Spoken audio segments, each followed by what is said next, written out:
The silent departure. Ambassador Kelrin of the Zintian Collective stood in the center of the Human Research Facility on Station Meridian, his crystalline skin reflecting the emergency lighting that pulsed through the abandoned corridors. The silence was absolute. No humming of machinery, no footsteps echoing to the halls, no voices discussing the latest scientific breakthrough. Just emptiness.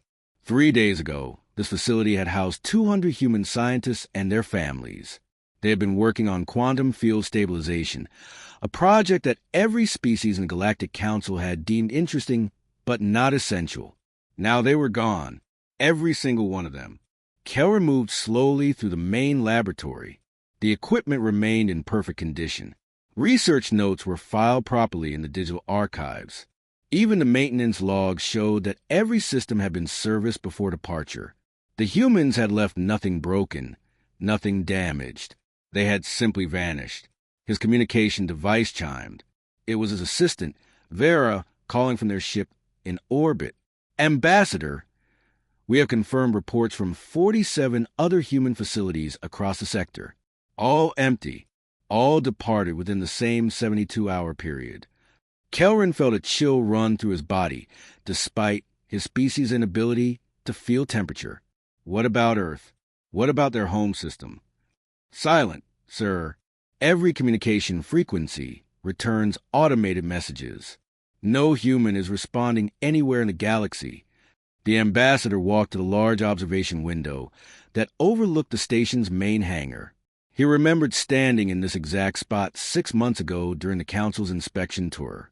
The human director, a woman named Dr. Maya Rodriguez, had explained their work with such enthusiasm. She had talked about how quantum field stabilization could revolutionize space travel for all species. The Corvaxian Council representative had laughed at her. Revolutionize? You humans have been part of our civilization for barely 3 centuries. What could you possibly teach races that have been traveling the stars for 10,000 years? Dr. Rodriguez had smiled politely and said nothing more. Now Kelrin understood that smile. It had not been agreement. It had been resignation. The first signs of trouble began exactly 1 week after the humans disappeared. The agricultural stations in the Helion sector reported crop failures. The automated farming systems that had produced food for billions were malfunctioning. When technicians investigated, they discovered that the core programming required constant micro-adjustments that only human engineers had known how to perform. The systems are too complex, the Helion agricultural minister explained during the emergency council session. We designed them, but humans implemented them. They understood the practical problems that our theoretical designs never accounted for. Then the medical facilities started reporting equipment failures. Diagnostic machines that had worked flawlessly for decades suddenly produced incorrect results. Life support systems in hospitals began requiring manual overrides every few hours.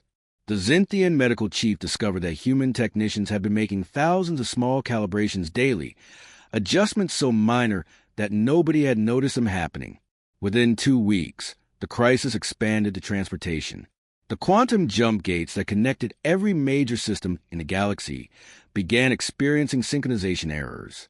Ships that entered the gates sometimes emerged light years off course. 3 vessels vanished completely, their fate unknown. Kelrin attended every emergency council meeting as the galaxy's infrastructure crumbled piece by piece. The other ambassadors argued constantly about solutions, but the Zintian ambassador noticed something they all avoided mentioning. Every failing system had one thing in common. Humans had been involved in its maintenance. The Talvec Union lost contact with 15 mining colonies when the long-range communication array collapsed. The array had been designed by Talvec engineers 2 centuries ago, but human operators had managed its daily functions. Without them, nobody knew how to restart the system after a routine maintenance cycle. Power grids on industrial worlds began experiencing cascading failures. The fusion reactors themselves worked perfectly, but the distribution networks that carried energy to millions of buildings kept overloading. Human grid operators had apparently been balancing loads manually, making real-time decisions that the automated systems could not handle. This is absurd, declared Ambassador Threnor of the Corvaxian hegemony during one particularly heated council session. We are the oldest civilizations in the galaxy. We built stellar empires when humans were still confined to their single planet. How could we be dependent on such a young species? Karen had no answer. None of them did. The Galactic Council archives revealed an uncomfortable truth when Karen began researching human contributions to galactic society. For 300 years, humans had volunteered for every difficult assignment. They had taken positions in hazardous environments that other species avoided. They had worked longer hours for less pay. They had maintained systems in deep space, on toxic worlds, in quantum storm regions where few others would venture. The Council had accepted this eagerly. Why not let the enthusiastic newcomers handle the unpleasant jobs? The humans seemed happy to prove themselves useful, but the archives showed something else. In almost every case, humans had not just maintained existing systems. They had improved them. They had found solutions to problems that other species had accepted as unsolvable. They had developed workarounds for limitations that everyone else had simply learned to live with. The quantum communication network that connected the entire galaxy had been designed by the brilliant Corvaxian scientist Threnix, the Elder 4,000 years ago. It was considered one of the greatest achievements of galactic civilization. The archives showed that the network had begun experiencing fatal errors 2,000 years ago. The Corvaxians had declared it an unsolvable problem inherent to quantum entanglement at galactic scales. Then humans had joined the Council. Within 50 years, human engineers had developed a series of compensation algorithms that eliminated 98% of the errors. The Corvaxians had accepted the solution, but dismissed it as minor optimization work. The humans had never corrected them. Now those compensation algorithms were failing because they required constant updates based on gravitational flux measurements across the galaxy. The humans had been collecting that data and updating the algorithms daily for 250 years. Without those updates, the quantum network was degrading rapidly. Kelrin discovered dozens of similar situations. The orbital defense platforms that protected major worlds used targeting systems enhanced by human mathematics. The terraforming projects that made hostile worlds habitable used atmospheric processors designed by human engineers. Even the food synthesizers that every species took for granted incorporated human improvements that made them 30% more efficient. The galaxy had been running on human innovation for 3 centuries, and nobody had noticed because the humans had never demanded recognition. They had simply done the work and moved on to the next problem. By the 3rd month after the human departure, the economic damage was catastrophic. Trade routes that had operated smoothly for millennia were breaking down. Cargo ships sat idle because their navigation systems needed repairs that only human technicians understood. Manufacturing centers closed because they could not get raw materials from mining operations that humans had been managing. The Zintian collective lost 40% of its industrial output. The Talvek Union faced food shortages as agricultural systems continued failing. The Corvaxian hegemony, despite all their ancient knowledge, could not prevent their power infrastructure from collapsing. Kelrin walked through his home city on Zinthia Prime and saw the evidence everywhere. Streetlights flickered because the power grid was unstable. Public transportation ran on reduced schedules because automated systems kept malfunctioning. Even the weather control satellites that maintained perfect climate conditions were degrading, and unexpected storms had begun appearing. The Council met an emergency session every day now. The debates had moved from denial to desperation. "We must contact Earth directly," insisted Ambassador Vrel of the Talvek Union. "We must negotiate their return." With what leverage? Kelrin asked quietly. What can we offer them that they want? The chamber fell silent. Nobody had an answer. The truth was becoming clear to all of them. Humans had not left because of any single incident. They had left because of 300 years of accumulated disrespect. Every time the Council had dismissed human concerns as paranoia, every time they had accepted human work without acknowledgement, every time they had paid humans less than other species for the same job, every time they had laughed at human suggestions during council meetings, the humans had kept score. And eventually, they had decided the relationship was not worth maintaining. Kelrin returned to Station Meridian one final time before it was officially decommissioned. The facility could no longer operate without human expertise. Walking through the empty corridors, he found something he had missed during his first investigation. In Dr. Rodriguez's personal office, tucked behind a decorative panel, was a handwritten note. Humans rarely use physical writing, which made the message more significant. To whoever finds this, the note read in perfectly translated Galactic Common: "We did not leave in anger. We left because we finally understood that respect cannot be demanded, only freely given. For 3 centuries, we hoped to earn your respect through our actions. We were wrong. You saw our contributions as the expected behavior of an inferior species trying to prove its worth. You never saw us as equals, only as useful servants. We had decided to stop serving those who do not value the service. Perhaps you will learn to value what you had only after it is gone. We hope so. The galaxy deserves better than what it has become. We wish you wisdom and growth. But we will not return until you have learned the lessons that our absence will teach. May you find the strength to rebuild and the humility to do so properly." The note was signed by the entire human diplomatic corps. Kelrin stood in the empty office for a long time, holding the piece of paper. Around him, the station systems continued their slow failure. Outside the window, he could see ships being redirected because the orbital traffic control was no longer reliable. In the distance, one of the agricultural satellites was tumbling out of orbit, its systems dead. The galaxy was falling apart, and the humans were gone. He carefully folded the note and placed it in his diplomatic pouch. The Council needed to see this. They needed to understand what they had lost, and more importantly, why they had lost it. As Kelrin walked back to his ship, he activated his communicator.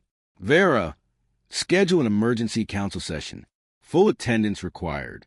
I have found something they all need to see." The galaxy was learning a painful lesson. Respect was not something that could be assumed or demanded.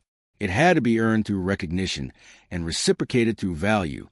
The humans had earned it long ago. The Council had simply never bothered to give it. Now everyone would pay the price for that failure. The price of arrogance. The Galactic Council chamber had never been so full, yet felt so empty. Every major species had sent their highest representatives. The Corvaxians, the Zynthians, the Talvek, the Norgathi, the Sclaven, all present, all desperate. Ambassador Kelrin stood at the central podium, the handwritten note from Dr. Rodriguez projected on the massive displays surrounding the chamber. The words hung in the air like an accusation. "For months have passed since the human departure," Kelrin began, his voice steady despite the chaos engulfing the galaxy. "In that time, we have lost 23% of our total industrial capacity. Agricultural output has decreased by 41%. Our transportation network operates at 60% efficiency. Power failures occur daily across every major world. And this morning, I received reports that the orbital defense grid protecting Corvaxia Prime has completely shut down." The Corvaxian ambassador, Threnor, rose from his seat, his aged features tight with barely controlled fury. "This is sabotage. The humans deliberately designed these systems to fail without them. They created dependence intentionally." Kelrin manipulated the display, bringing up technical documentation. "I thought so too. I spent the last month investigating every system the humans touched. I found no evidence of sabotage. What I found was worse." He paused, letting the council members lean forward. "I found brilliance that we were too arrogant to recognize." The display showed a complex schematic of the quantum communication network. The Corvaxians designed this network 4,000 years ago. It was magnificent. It was also failing within 2 centuries due to quantum decoherence issues at galactic scales. By 2,000 years ago, the error rate made the network nearly unusable. Threnor's face darkened, but he said nothing. When humans arrived 300 years ago, they observed the problem for exactly 6 weeks. Then they proposed a solution, compensation algorithms based on real-time gravitational flux measurements. The Corvaxian scientists reviewed their work and approved it as a minor enhancement. Do you know what that minor enhancement accomplished? Kelrin changed the display to show network efficiency charts. Human intervention increased network reliability from 43% to 98%, For 2.5 centuries, humans collected gravitational data from 12,000 monitoring stations across the galaxy, updated the algorithms 8 times per day, and maintained the most critical communication infrastructure in our civilization. They never asked for credit. They simply did the work.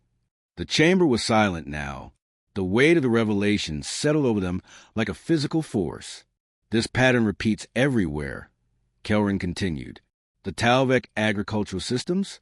Human engineers redesigned the nutrient distribution networks 17 times to account for crop variations that the original Talvek designers never anticipated.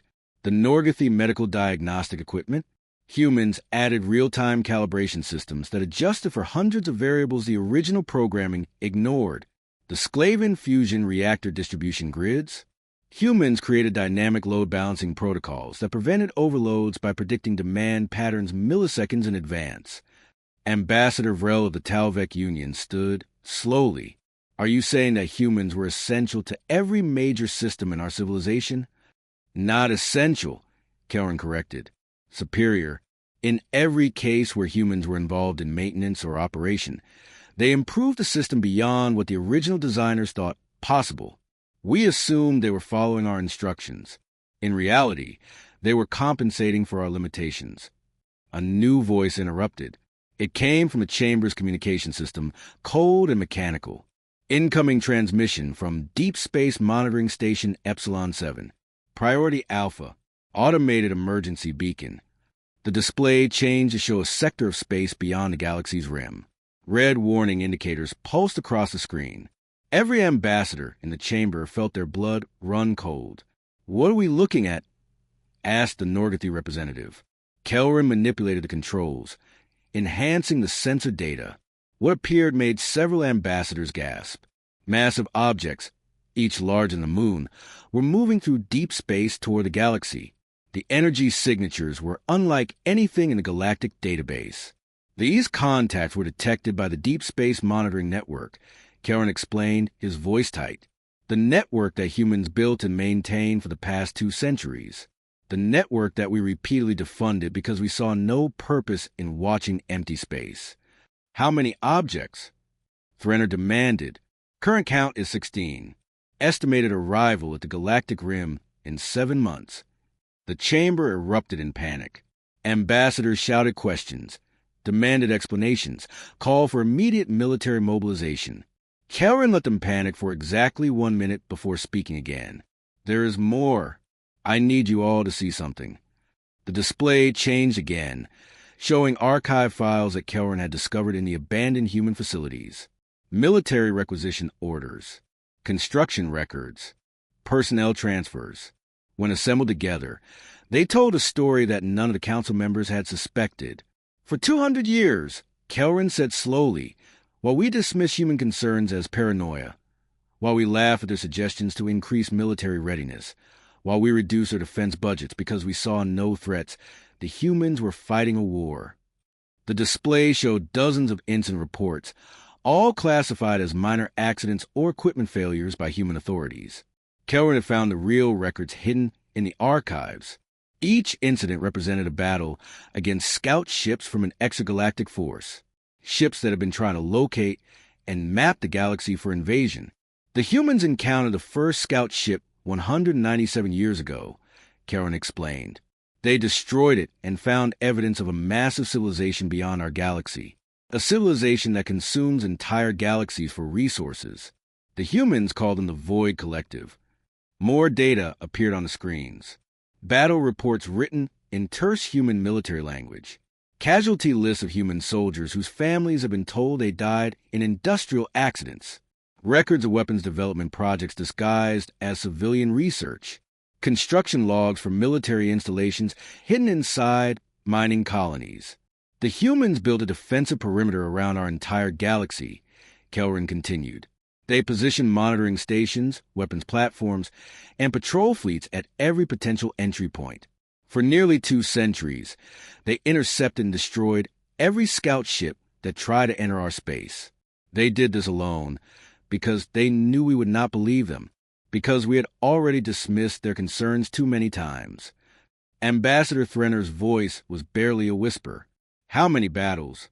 Our best estimate, based on ammunition expenditure records, approximately 2,300 engagements.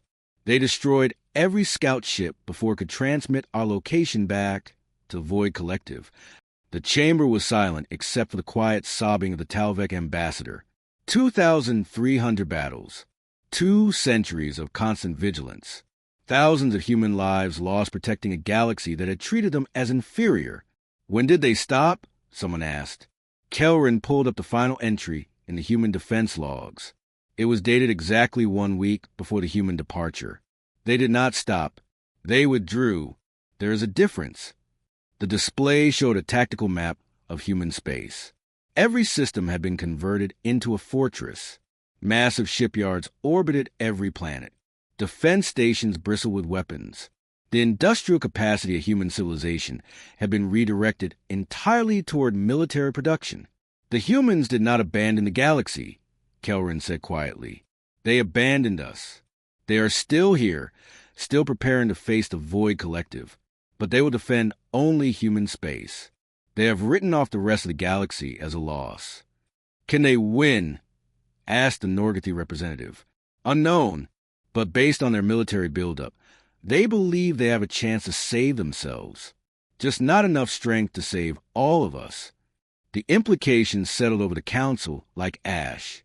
The humans could have warned them years ago, could have asked for help building defenses, could have demanded recognition for their protection.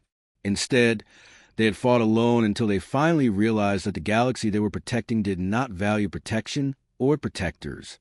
Ambassador Vrel stood again. We must contact Earth. We must apologize and beg for their help. I have been trying for 4 months, Kelrin replied.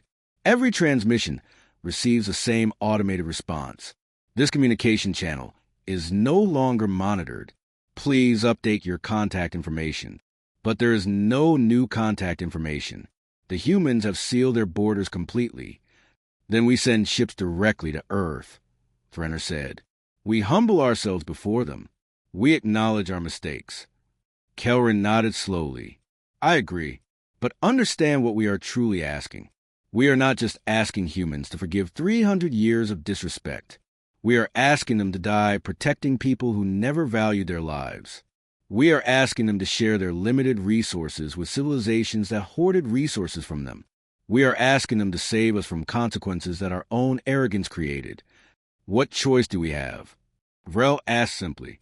None, Kelrin admitted. None at all. The Council voted unanimously to send a diplomatic delegation to Earth. Every species would send their highest ambassador. They would carry formal apologies, offers of reparations, and desperate pleas for assistance. They would humble themselves before humanity in ways that their proud civilizations had never humbled themselves before. But as Kelrin prepared to the journey, he wondered if apologies would be enough. The humans had spent 200 years fighting alone. They had lost thousands of their people protecting a galaxy that had never acknowledged their sacrifice. They had improved every system they touched while being treated as inferior technicians. Would they forgive? Would they help? Or would they simply watch from behind their fortified borders as the galaxy burned? 3 weeks later, Ambassador Kelrin's ship approached the Sol system. What he saw made him understand just how serious the humans had become. Every planet, every moon, every asteroid had been converted into a military installation. Defense stations formed concentric shells around the star system, each layer bristling with weapons that sensors could barely classify. When the automated defense systems challenged their approach, Kelrin transmitted the Council's formal request for an audience. The response was not immediate. For 6 hours, they waited in silence while human authorities decided whether they were worth speaking to. Finally, permission came to dock at a station orbiting Earth's moon. The delegation was escorted through corridors filled with human soldiers whose augmented bodies moved with predatory efficiency. These were not the friendly diplomats and cheerful scientists that had once staffed human embassies. These were warriors preparing for extinction-level conflict. They were brought to a conference chamber where a single human waited. She wore the uniform of the Terran Defense Command, and Kelrin recognized her immediately. Dr. Maya Rodriguez, the scientist he had met on Station Meridian. But she was no longer a civilian researcher. The insignia on her collar marked her as a fleet coordinator. "Ambassadors," she said, her voice perfectly polite and completely cold. "The Terran government has reviewed your request for an audience. We are willing to hear what you have to say. But I should tell you now that nothing has been decided. Your words here will determine whether humanity fights beside you or simply mourns you when you are gone." Kelrin stepped forward. He had rehearsed a formal speech, full of diplomatic language and careful phrasing. But looking at Dr. Rodriguez's face, he abandoned the script. "We were wrong," he said simply, "about everything. We treated you as servants when you were guardians. We dismissed your warnings when they were truth. We accepted your contributions as obligation when they were gifts. We mocked your concerns when they were wisdom. For 300 years, you tried to earn our respect through excellence, and we responded with contempt. We do not deserve your help, but we are asking for it anyway, because without you, every species in the galaxy will die. And if that happens, it will be because we were too proud to see what was right in front of us." Dr. Rodriguez studied him for a long moment. "The answer is conditional," she finally said. "We will help, but the galaxy that survives will not be the galaxy you knew. Human military command will have authority over all defensive operations. Human industrial processes will be implemented across all species. Human warnings will be heeded without question. And most importantly, every species will acknowledge publicly that humanity's contributions were essential, not optional. The age of human tolerance for disrespect has ended. If we fight together, we fight as equals, or you fight alone." Kelrin looked at the other ambassadors. One by one, they nodded. Pride had nearly destroyed them. Perhaps humility would save them. "We accept," Kelrin said. "All of it." Dr. Rodriguez's expression softened slightly. "Then we have 7 months to prepare. The Void Collective is coming, and they do not negotiate. We will need every ship, every soldier, every resource that the galaxy can provide. And when this is over, assuming we survive, we will build something better together. Something based on mutual respect instead of assumed hierarchy." She extended her hand in the human gesture of agreement. Kelrin took it, feeling the strength in her grip and the hope in her eyes. The galaxy had learned its lesson. Now, they would see if they had learned it in time. Outside the station windows, human warships assembled in formation, preparing to defend a civilization that had never valued them. But they would defend it anyway, because that was what humans did. They protected those who could not protect themselves, even when those they protected had never deserved it. The war was coming. But this time, the galaxy would face it together, as equals,